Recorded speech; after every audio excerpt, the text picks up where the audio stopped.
Umakyat na sa 6 ang mga Pilipino sa Israel na sugatan sa gantihan ng missile strikes ng Israel at Iran mula pa noong Biyernes. Ayon sa OWA, 4 ang nakalabas na ng ospital, habang may isa pang nagpapagaling. At critical pa ang isang caregiver na nadagana ng debris ng tinamaang gusali. Wala pang mandatory evacuation para sa mga Pinoy sa Israel, pero ang mga nais umuwi, sisikaping ma-repatriate, sabi ng Department of Migrant Workers. Unang araw ngayon ng pagbabalik Hunyo ng pasukan, pero tila taon-taon pa ring homework ng gobyerno ang kulang na classrooms. 165,000 ito ngayon na para masolusyonan, aabutin daw ng mahigit 50 taon. May report si Rafi Tima. Ang pag-aaral at pamumuhay sa araw-araw hindi birong itinatawid ng grupo ni Teacher Amina na nagbabangka papasok ng paaralan sa mga island barangay sa Zamboanga City. May bitbit silang bigas, inuming tubig at damit, sapat para sa 5 araw nilang pagtira sa isla. Malaki pong sacrifice every time na sa pagpupunta kami, sir, lalo na pag masama yung panahon. Kasi yung kailangan talaga namin harapin yung alon, tapos kasama na yung hangin. But then kinakaya po namin. Dahil malayo sa lungsod, gumagamit sila ng solar lights tuwing gabi at piso wifi mula sa komunidad. Mismo si Pangulong Bongbong Marcos na ang pumuna, 60% lang daw ang mga eskwelahang may internet. Ang problema talaga kuryente, kaya aayusin natin yan, dahan-dahan makikita natin magiging 100% yan lahat. Bukod dito, iniutos din ng Pangulo na magdagdag ng 20,000 guro at 10,000 administrative staff. Sa 20,000 na yun, 16,000 na ang na-hire ng DepEd na bagong guro. 10,000 naman na administrative. Hindi ito nagtuturo, kundi pinapatakbo ang mga eskwelahan. Para yung teacher talagang nagtuturo. Pero ang taon-taon na lang nakulang, mga silid-aralan. Sa Tenement Elementary School sa Taguig, hinati sa 2 ang maraming silid. Sa Kalasyaw, Pangasinan, blended learning ang remedyo sa kakulangan ng classrooms. Problema din nila ang kuryente, kaya hindi kaya ang full face-to-face classes. Nag-request kami sa DepEd, nakaano na to sa region, actually approved na ito, parang implementation na lang. Sa Lapu-Lapu, Cebu, itinaon pa sa unang araw ng klase ang simula ng pagkukumpuni sa mga classroom sa Marigondon National High School na sinira ng Bagyong Odette noon pang 2021. Sabi ng principal, hindi malinaw bakit hindi ito agad napagawa, gayong noong 1 taon pa ito may aprobadong budget. Ang Davao City National High School, magpapatupad ng 3 shifts sa dami ng mga estudyante. Aabot sa 60 estudyante ang nagsisiksikan sa bawat classroom. Sabi mismo ng DepEd, kulang ng 165,000 classrooms sa buong Pilipinas at aabutin ng 55 taon bago yan mapunan. Kaya hihingi na ng tulong ang gobyerno sa pribadong sektor sa pamamagitan ng public-private partnership. Yun, sa proposal namin, pagka dumaan ng NEDA yon, siguro by next year makapag-umpisa na ng construction. Dun sa proposal nga natin, in the next 3 years, we will start construction of 105,000 classrooms. Rafi Tima nagbabalita para sa GMA Integrated News. Ibang klase naman ng problema sa tubig sa ilang paaralan ngayong pasukan. Pero kung merong nababalot ng tubig o nabalot ng tubig ang paligid kahit di umuulan, pero sa mga gripo, walang tumutulo. May report si Marizo Mali.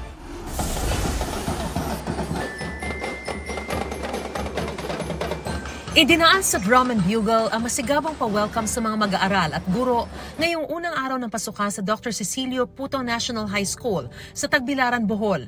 Pero di tulad noon, sa Francis National High School sa Kalumpit, Bulacan, suspendido na agad ang klase. Dahil sa high tide, lubog sa baha ang eskwelahan na palilibutan ng Kalumpit at Pampanga Rivers.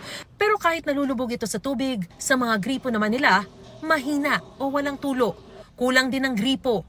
Nag-aalala po ako kasi po yung mga bacteria po na dumadapo po sa amin. Hindi po kami makapagugas ng kamay dahil wala pong tubig minsan. May mga kalawang na rin po kasi ang iba nating mga water source. Pinatitigil natin yung water source, lalo na po kapag hindi naman masyadong ginagamit. So ngayon po, nasa period tayo na nire-repair natin lahat dahil baka po pumasok yung pong contaminants.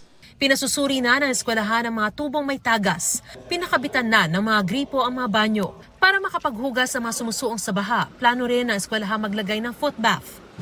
Nakikipag-usap na raw ang pamunuan ng eskwelahan sa lokal na pamahalaan para matulungan silang makapagpatayo ng dike para masolusyonan ang matagal na at di naman maiwasang problema ng high tide dito sa kanilang lugar. Kasi po, hindi po magiging solusyon na magtambak tayo lagi dahil po yung surrounding area ay baha. Sa Epifanio de los Santos Elementary School sa Malate, Maynila, hindi lahat ng gripo may tulo. Ang ating school ay matagal na, so isa po sa challenges yung mga old pipes. Ang ating mga non-teaching staff ay talaga pong sinisikap po na ma-check at kami po ay yun nga po may nag-iipon po kami ng mga tubig at may marami po kami mga container do at sa yun nga po para kinabukasan tuloy-tuloy po. Meron kaming standing order, prioritize yung mga CR dahil yun ang pag hindi malinis ang CR, doon nagmumula yung sakit. Baha naman ang problema sa Malabon Elementary School bunsod ng ulan kahapon na sinabayan ng high tide. Pinapump palabas ng paaralan ng tubig. Ang kaso sa kalsada pumabaha. Kung tubig ang problema ng ilang paaralan, sunog naman ang kalbaryo sa San Francisco High School sa Quezon City. Natupok ang 11 silid-aralan kahapon. Kaya kanina sa covered court muna nagklase ang 16 na section na mahigit 600 estudyante. Di rin matutuloy ang plano na magbalik one shift ang kanilang senior high school. Tinitingnan namin ano yung agarang solusyon or agarang tulong na kapag hanap kami ng furniture na pwedeng ibigay doon para may magamit yung mga bata. Nagkasunog din sa Seattle National High School noong May 6 kaya kulang sila sa classroom. Ang mga senior high sa conference room muna nagklase. Natupok din ang library kaya naabo ang mga aklat, modules at computer sets. Nasunog din ang kantin kaya inilipat muna ito sa stage. Ayon sa Division Superintendent ng Negros Oriental School Division Office, ipinaalam na sa DepEd Region ang pagkasunog ng classrooms. Nagbigay rin ng Quick Respond Fund para sa paggawa ng temporary classrooms. Mariz Umali nagbabalita para sa GMA Integrated News. 10 minor de edad kabilang ang isang sanggol. Naligtas sila sa online sex exploitation na ang may kagagawan mga nanay nilang magkapatid. May report si Marisol Abduraman.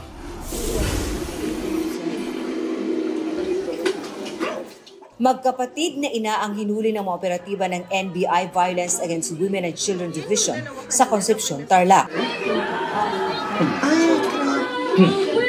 Sila raw mismo ang nagsadlak sa kanilang mga anak sa online child sex exploitation noong pangakaraang taon na ayon sa NBI ay mga dayuhan ang kliyente.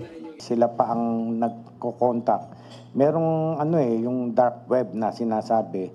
Doon sila nakakapag-usap doon sa mga clientele nila sa foreign countries.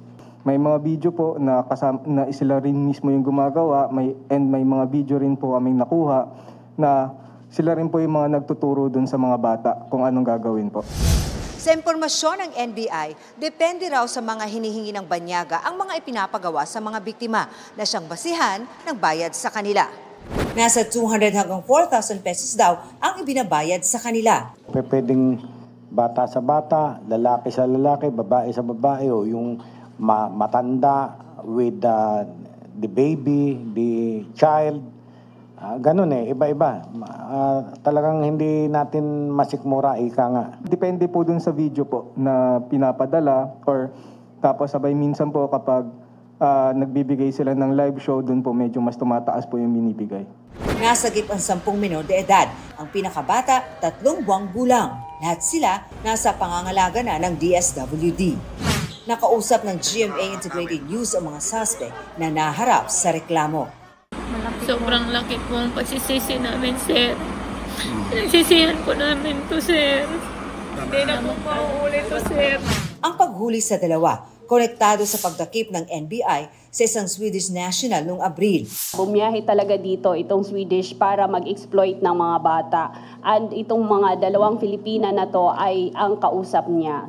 Sa datos ng International Justice Mission o IJM noong 2022, isa sa bawat 100 kabataang Pinoy ang biktima ng online sexual exploitation.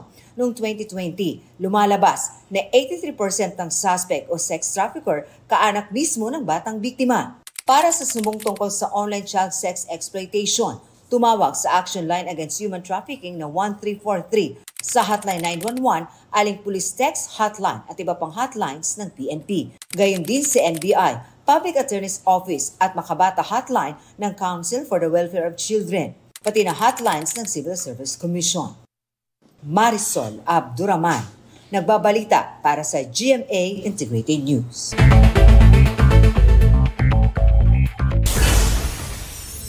Website na may huli ka inilunsad ng MMDA. Makikita rito ang mga motoristang nahulikam na may traffic violation sa ilalim ng NCAP o No Contact Apprehension Policy. I-type ang plate number at motor vehicle number na makikita sa Certificate of Registration. Makikita pa lang ngayon kung may record ng paglabag isang araw matapos mahulikam, pero target ng MMDA na gawin itong real-time at hanggang 2 buwan ang record. One-stop shop inorganisa ng Presidential Anti-Organized Crime Commission para may masumbungan ang mga biktima ng online lending app o nangaharas o nananakot sa paniningil ng utang. Walon Chief of Police sa Metro Manila sinibak. Ayon kay PNP Chief General Nicolas Torre III, bigo silang maipatupad ng 5-minute response time o direktiba niyang pagtugon sa 911 call sa loob ng 5 minuto.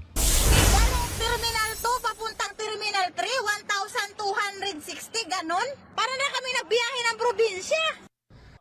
Taxi driver na nag-viral dahil lagpas 1,000 piso ang singil sa pasaherong lilipat lamang sa NAIA Terminal 3 mula Terminal 2, suspendido na ang lisensya. Na-impound na ang kanyang taxi at pinagpapaliwanag pa. Bukod sa nanagang tsuper, pinagpapaliwanag din ng LTFRB ang mismong taxi company. Paso na ang Provisional Authority ng 15 taxi unit nila. Konduktor ng bus sa video ng pagbugbog sa pasaherong PWD pinakakasuhan ng DOTR sa LTFRB dahil sa pagkuryente sa biktima. Pinahanap na rin ang iba pang pasahero ng bugbog. Sinuspinde ang lisensya ng driver at konduktor, pati na ang 15 units ng Precious Grace Bus Company. Joseph Morong, nagbabalita para sa GMA Integrated News. Certified trending ang world premiere ng Encantadia Chronicles Sangre. Sa cinematic na unang episode, muling ipinakita ang unang henerasyon ng mga tagapangalaga ng Brilyante at kasama si Nunong Imaw na ipakilala na rin ang mga batang sangre, ang kwento ng 4 na teritoryo at kahariang matatagpuan sa Encantadia na pinamumunuan ni Bathalumang Cassiopeia. Lumabas na rin ang ilang kalaban gaya ni Kera Mitena na ginagampanan ni Rian Ramos. Hindi na ba ako nakikilala ng aking dating Panginoon? Ang reyna ng Miniave na pumatay kay Arsus sa mundo ng mga isinumpa. Simula sa araw na ito ay ako na ang kikilalanin ninyong Kera! Ang mga bagong sangre sabay-sabay pinanood ang premiere ng biggest telefantasia sa GMA Prime. Everything just adds to yung power and magic ng mundo ng Encantadia. Ang sarap makita kung gano'ng kagaling yung kaya nating i-produce tayo, di ba, bilang mga Pilipino. Yung fact na alam namin na pinapanood namin to together with 250,000 people, iba siya sa pakiramdam eh. Ang masasabi ko lang, astig. Encantadix, mahal namin kayo. Sana po ay masaya kayo. Kasamang napanood sa Sangre si Sanya Lopez na ang latest makeup transformation bilang si Sangre Danaya. Ngunit kaya ko rin pamunuan ng dire. Milyon-milyon na ang views sa TikTok. Kaabang-abang naman ang magiging papel sa Sangre ni Shuve Etrata after her PBB exit this weekend. Aubrey Carampel, nagbabalita para sa GMA Integrated News. Huwag magpahuli sa mga balitang dapat niyong malaman. Mag-subscribe na sa GMA Integrated News sa YouTube.